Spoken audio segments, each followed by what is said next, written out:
Hi guys, this is Edward, and welcome to the 5th video of creating a Flappy Bird game with Godot. So the first thing I have to mention is that I have switched to Godot 2.1.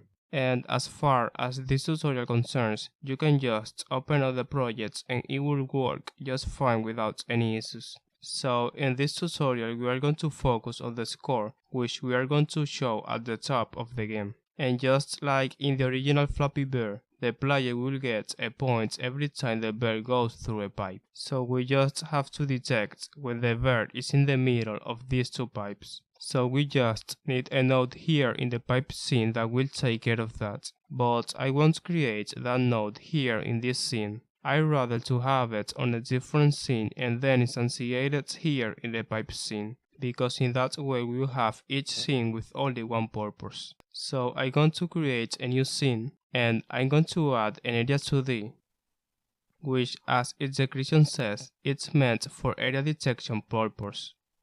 And just like the physics bodies, this node needs a collision shape, so it can know the area it will detect collision from. So I'll add a collision shape 2D. And you'll see a warning here, which is a new feature of Godot 2.1, telling us that we have to provide a shape, otherwise this node won't work, which makes sense. So I'm going to create a new rectangle shape, and I will give it a value of 2 in the x-axis and 21 for the y-axis. So we have something like this. I'm going to name the main node of this scene coin, even though this is of course not a coin, but I think this name describes its purpose really well. And I'll rename this to just shape. Let's save this scene in the scenes folder as coin.tscn. Let's now add a script, and you can see that we don't have the buttons we used to have before. Now we just have to right click on the node we want to apply an action to, and we will have this contextual menu with everything we need. I'll add a script, and I'll save it in the scripts folder as coin.gd. Hit create, and as always I'll delete this comment. Now, as an area 2D, this node comes with a signal that will get emitted when there is a collision. And if you want to see all the signals and functions this node comes with, you can place the cursor over any word and open the contextual help, which you can also do by hitting Shift plus F1, and it will search that word for you. Here we have the class area 2D, and if you open that up, it will show all we need to know about this node. You have here a brief description, a list of all the public functions, and also a description of all the signals this node comes with, as well as a description of all the functions that were listed above. But we are now interested in the signals. There is one named area enter, which gets triggered when an area enters this area. But since the bird is a rigid body, we'll use the signal body enter that gets emitted when a body enters this area. So back to the coin script, we're going to connect the signal body enter to this self node, to the function on body enter, which we will create right here. And of course this signal will send us the body that has entered this area, so we will have a parameter other body. And this is something we have seen before, but I wanted to show you how you can have a look at a node description and all of its signals. So now that we have this function will get called when any body enters this area. So to know if the other body is the bird, we will use groups as we did before in the bird script. So in the game script, besides of the constants, group pipes, group grounds, we will declare another one named group birds. And of course we will always have just one bird at a time, but I believe that it is a good idea to be persistent with what we have done. And who knows, you can also turn this into a multiplayer game. So now in the bird script, in the ready function, we will call the function add2group. And as an argument we will pass game.groupBirds. And now we have that. In the bird script, When a body enters, we can ask if the other body is in group game.groupBirds. And if it's so, we will increase the current score. And we haven't declared a variable anywhere that is going to hold the score. But just before doing that, let's finish up with the setup of the pipe scene, so we can close it. And we just have to instantiate the coin scene. So right click on the pipe node and click on instance child scene. Select the coin scene and click on open. And we now have it right in the middle of the pipes. And since the spawner pipe is just creating instances of this scene, there is nothing else we need to do in here. And to test what we have done so far, let's go to the coin script. And instead of printing something as we have been doing, let's try something new and add a breakpoint to this line of code. So what a breakpoint does is stop the game at a certain point for debugging purposes. So let's go ahead and run the project. And when the bird enters or hits the area of a coin, the game stops. And a nice thing that you can do is go line by line by pressing these buttons here and see how your game is doing so far. So here we can see that we are now in the fixed process function of the bird script. And you can see here the value of certain variables, like the delta time, the speed, which is a member variable, and the state, which is just throwing us a number because it is not a built-in type but an object. So at this point, what the program is going to do is call the update function of the current state. So if we do a set info to go into that function, we can see that it has called the update function of the Flappy state. And by the way, you can also place the mouse over a variable and it will show you its current value, so you don't even have to look this banner here, which is very handy. And you can also just hit continue to return to the normal flow. And if we want to literally see when the bird hits an area of a coin, we can click on this icon here, which is called debug options, and enable visible collision shapes. And if we run the project, we can see the birds and the ground's collision shape, as well as the collision area of the coins, which is really handy in this case since they don't have a sprite or something visible on them. There are even more debugging tools, but we won't be looking into them for now. So now that we know the coin scene works, I remove the breakpoints, disable visible collision shapes, and also close the pipe scene. Let's now create the variable that is going to hold the score.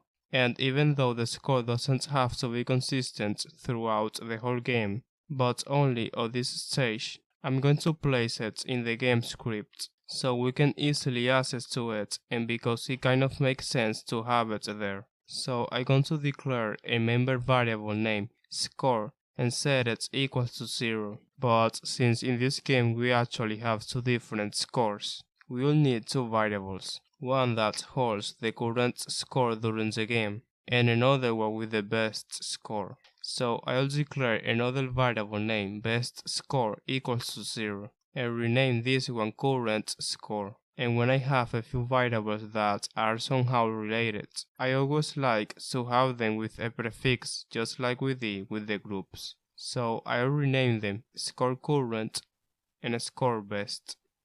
So now in the coin script, if we collide with the bird, we will increase game.scoreCurrent by 1. And that's pretty much everything the coin scene is going to do. So we can go ahead and close it. Now the next step is show the score to the player. But before doing that, in the game script, we are going to create a signal named scoreCurrentChanged, which we will use to know when the current score has changed and update the heads-up display. The question is, where are we going to meet this signal? We could easily meet it in the coin script because that is where we are changing its value. But that wouldn't be reliable because if we decided to change the current score somewhere else, we will have to emit it there as well. So in the best place to emit it is in the game script itself. Unfortunately, in JavaScript, we can create a function that will get called every time a variable is about to get modified. And to do so, you'll have to type the keyword setGet after the definition of the variable, and then the name of the function. I'll name it setScoreCurrent, and I'm typing an underscore at the beginning because this is a callback function that we shouldn't be calling manually from other scripts. Let's declare the function here. And when Godot calls this function, it'll send us the value that is trying to be set to this variable. So we will need a parameter which I'll name newValue. And since I won't be doing anything fancy in here, I'm just going to set the score current equal to the new value. And after that, I'll emit the signal score current changed. And I'm not going to send the current score because we can easily get it everywhere since the game script is global. And since we are already here, let's also create a signal for when the bet score changes, because that's something that we surely will want to use later. So I'll create a signal named scoreBestChanged, and also create a callback for when the bet score is about to change its value. Let's create it below the ready function, with newValue as a parameter. And as before, I'll just set it equals to newValue, and then emit the signal scoreBestChanged. So now that we have a way to know when the current and best score change, we can take care of the heads-up displayed. So in the HUD node, let's add a label node. And for the text, I'll add a 0 to see what we got. And you can see that the default font is very blurry, so we'll have to use our own. I'll use this one that I have found because it's quite similar to the one on the original Flappy Bird, which is called 04v_19 and can be found on the font.com. I have already downloaded and extracted the file, and I'm going to name it to something more meaningful like font score, and cut it and paste it into the folder fonts. And back to the editor. To use it in the label node, I'll go to the font property, and it's showing us two options, Bitmap font and dynamic font. The main difference between them is that Bitmap font has to be imported with a fixed size into a texture atlas, and because of that, they are really fast. On the other hand, dynamic fonts can be easily manipulated. You can draw them at any size and do some transformation effects without losing quality. And of course that makes them slower than bitmap fonts. I'll demonstrate how to use both of them. So if you want to use a bitmap font, we will have to import our font file as such, and to do so, you just have to go to import and select font. As the source font, I'll use the font we just moved to the fonts folder. And it's worth mentioning that the source font doesn't have to be within the project folder, so you don't need to have a file you won't need in your project. And for the designated resource, I'll save it in the fonts folder as fontscore.fnt. I already know the size I want it to be, so I'll set it to 40. And in options, I'm going to turn on disable filter, so we have it without blurry. I'll hit import, and on font property, I'll load the bitmap font.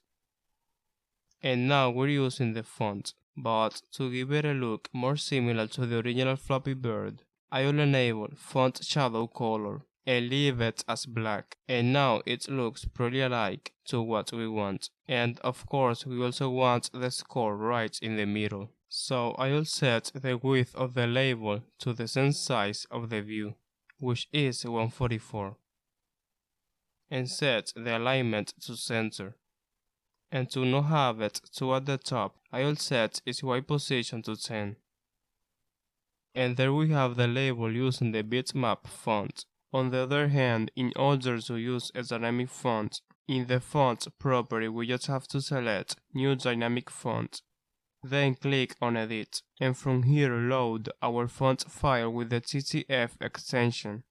And I'll set the font size to 40, so it is quite blocky. And that's all we need to do with dynamic fonts. I personally rather to use dynamic fonts over bitmap fonts, because dynamic fonts are easier to try out and see how they fit in the game, while bitmap fonts have to be reimported in order to change their size. So I'll go ahead and delete the files of the imported bitmap fonts because I won't be using them. And now that we are done with the fonts, we can focus on showing the score. I'll rename the level node to LVL score and add scripts as built-in, because as I said in the previous video, I generally use built-in scripts for the user interface. And I'll name it LVL score, so we have a meaningful name in this panel. I'll delete what we don't need. And updating the text in this label will be quite simple. From the game node, which is global, we are going to connect the signal score current changed to this self node, to the function on score current changed, which I'll create right here. And within this function we'll set the text to game.scoreCurrent. Now this function is asking for a string, and we are passing the current score, which is an integer, and Godot wants to do the conversion for us. So we have to call the built-in function str, which will convert to a string whatever we pass to it. Let's give it a shot.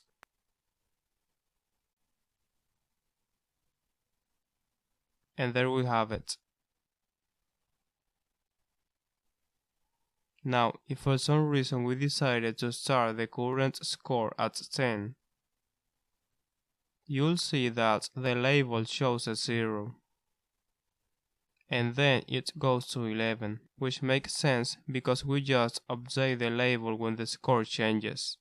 And the 0 it shows is just the value we have set as default. So to fix that in the ready function, I'll set the text to the value of the current score as we did in this function. And now it works pretty well.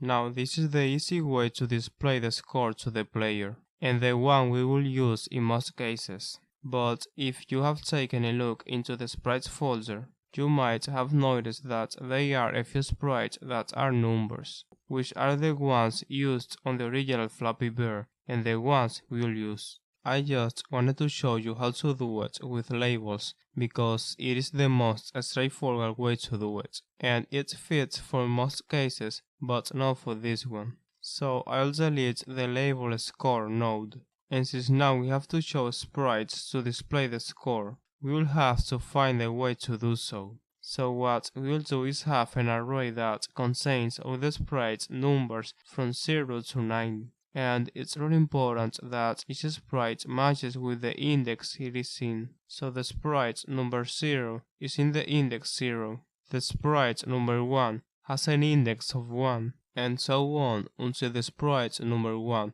which is the last one. So let's say that we have a current score of 7. If we want to get the sprite that represents the number 7, we will go to our sprite numbers array and get the element on index 7, and that will give us the sprite that is a 7. And to show that sprite to the player, in the HUD node we will have a texture frame node which will hold the sprite that is a 7. Then, when our current score is 8, we will get the sprite in index 8, which happens to be the sprite that is an 8. And then we will set it in the texture frame node. And the same goes for when our score is 9. We will get the sprite number 1 and then show it to the player. Now, if the current score gets to 10 and we try to get the sprite in the same way, we will get an error because the last index of the array is 9 and we don't have an index 10. And that's because in the array we just have digits representing a numerical symbol. And with the combination of them, we should be able to represent any number. So we don't have a 10 in here, but what we have is a 1 and a 0. So if we manage to split the current score by its digits, and put the null into an array, we will have the digits 1 and 0. And since we have now to represent a number with 2 digits, we will need another sprite. So the first sprite we will get it with the first digit, which in this case is a 1, and the second sprite with the second digit, which is a 0. And since in our array of sprites, every sprite number matches with its index, we will get the sprite that is a 1, and the sprite that is a 0. And in order to show it to the user, we will set a texture frame with the first sprite, and of course we will need another texture frame with the second sprite. But the problem is that we want our sprites to be centered on the view, and having to arrange the position of these texture frames depending on how many there are is not too difficult, but it is more things to take care of. Fortunately in Godot, there is already a control node that is an horizontal box container, which will get all of its children and place them one next to the other with an alignment in the center. So instead of just dropping all of our texture frames on the HUD node, we will have an horizontal box container and we will place our texture frames in there, and this node will take care of their position. Let's look into another example, and let's say that the current score reaches a value of 218. If we split that number by its digits, we will have 2, 1, and 8. And to get the sprite with those numbers, in the sprite numbers array we will first get the sprite in index 2, then the one in index 1, and finally the sprite at index 8. And then we just have to show them, the first one, the second one, and the third one.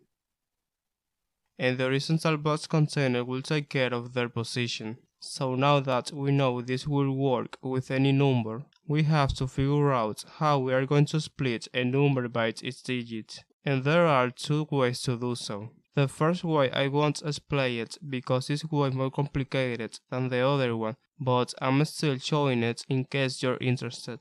The other way to do it is one I made up which uses strings. So if we convert the number into a string, we can get each of its characters by specifying an index, just like we would do it on an array. For instance, if the number is 738 and we convert it into a string, we will get 738 as well, but with access to each character, which are the digits we are looking for. So by doing a simple loop, we can pass them into an array, and that's pretty much it. Then we can get the sprites by using this array and drop them into the Xbox container. So now that we have an idea of what we will do, back to the editor, in the HUD node, I will add an Xbox container.